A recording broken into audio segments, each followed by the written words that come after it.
everything led up to the Freedom Rides? I would say the most impactful event was the Emmett Till incident in 1955, where a young black man came from Chicago down to Mississippi, ended up whistling at a white woman leaving her family's grocery store. Hooded white men came in 3 days later, beat him to death, dropped him in a river, bloated him up.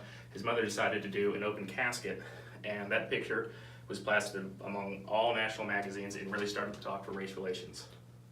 Okay, and what laws do you think were utilized by the Freedom Riders to advance their respective positions?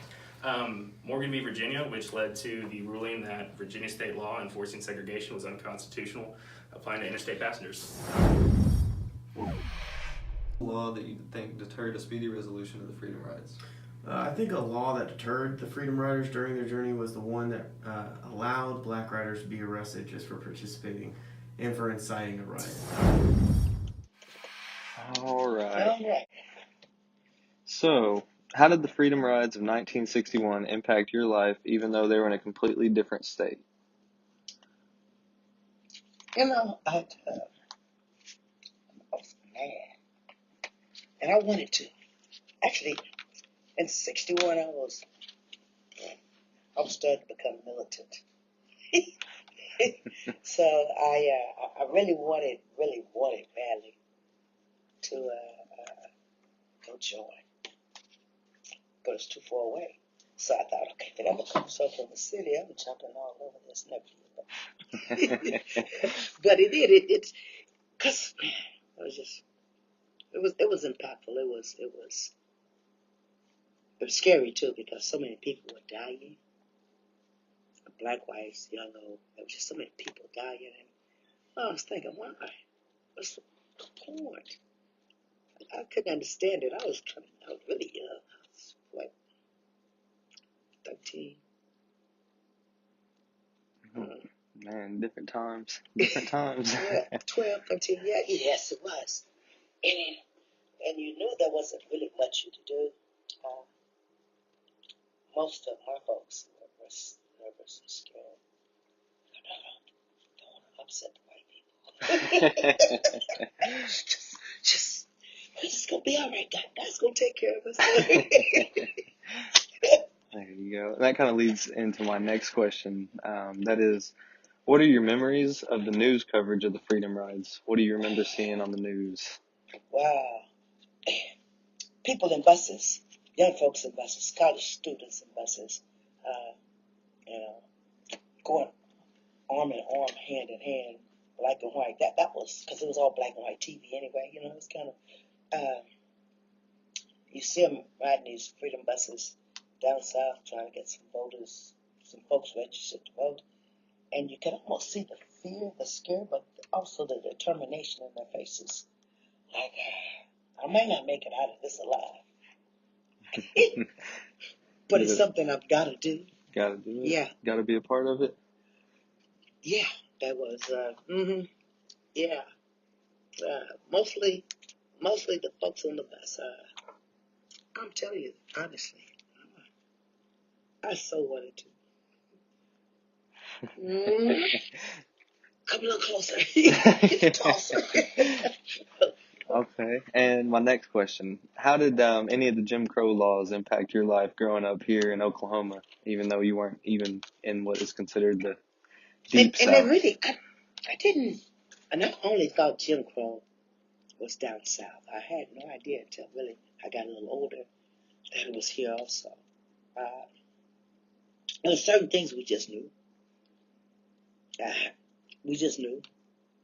Never going to see just how things were. You just you just knew not to go do it. The Jim Crow law was rough. I remember walking downtown once with my mom, and we always had to go hand in hand. Everybody held each other's hand, each other's hand, because she said it was safety in numbers. But so it was always a little, nerve-wracking, If you saw someone of a different color coming on the sidewalk with you, just automatic. It was something, I don't even know if it was even talked about, but we just wouldn't step back, go to the side. And I often wonder, why did we do that? But we did. But I really, and I didn't equate that to being part of the Jim Crow law until I got older. Like I said, it was just something we were just. Something you'd done your whole life, pretty much. Yeah, Didn't know any yeah. different. My parents did it, and they taught us. And I guess it was an unwritten law, so we just kind of knew to follow the same suit. So you think the Jim Crow laws were more prevalent in the Deep South than they were here in Oklahoma? Yes, that's what I very well could be wrong. I wasn't old enough to really realize it yet. But yeah, and I heard about it. When I heard about it, it was like on the news. I'm sitting there watching the news, and I'm thinking, okay, that's just awful. It Yeah. was. What about you? It was. Yeah. And then heading towards the end of my questions, had you ever heard of John Lewis or Fred Shuttlesworth prior to the Freedom Rides? No. And did you hear anything about them soon after the Freedom Rides ended? John Lewis, yes.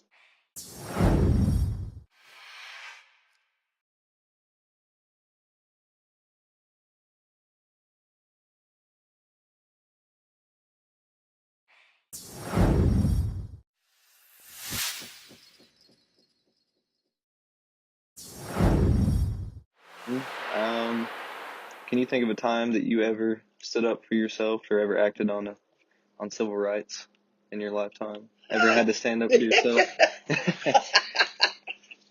Yeah. You want this story? You want this story? All right. I was working when I was probably 19, and it was my first real job. I'm working at Western Electric out on council. There was about 5,000 people out there. And my first job was, man, I excelled at that, but they moved it to Louisiana, so I had to transfer out. Now, at this time, I was working on individual bonus. Whatever I did made my money. I went to a department where it was group bonus, and I couldn't quite catch hold to the system.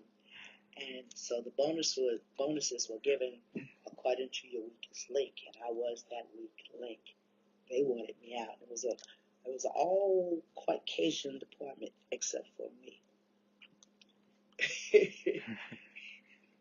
And they wanted me out because I was holding them back, and I understood that, but I wasn't going to quit. So one day I come to work, and we were cable formers. Pulled my cable, and there were nails on the board that stuck up. And every cable I pulled was cut, and everybody's laughing. It was such a great joke to everybody. I thought, okay, no problem. Next morning I woke up early. I went in early, and I cut every freaking cable there was in the building. So they were getting ready to fuck your meeting because they called it destruction of company property. So we had to come to Jesus meeting. I said, okay, so is it because I'm black? They go, what? Because before that, the term black wasn't really used. We had just started to use it. It was Negro, but I didn't know it was Negro. I was black. So is it because I'm black? I go, because the union was there looking at me all strange, like, what? You destroyed this. I said, yeah, I did. But it was done to me first. And they all laughed, including my supervisor. So they looked at her and said, is that true? And she's getting all red faced. She did not like me, which was okay because it was mutual. Goodness. So they had this confair and decided that, okay, they didn't want any more civil action. They go ahead and let me stay with the stern warning not to do that again. But yes, that was my first one. I got radical after that. Goodness. Well, thank you so much, Eve. Is that it? That is it.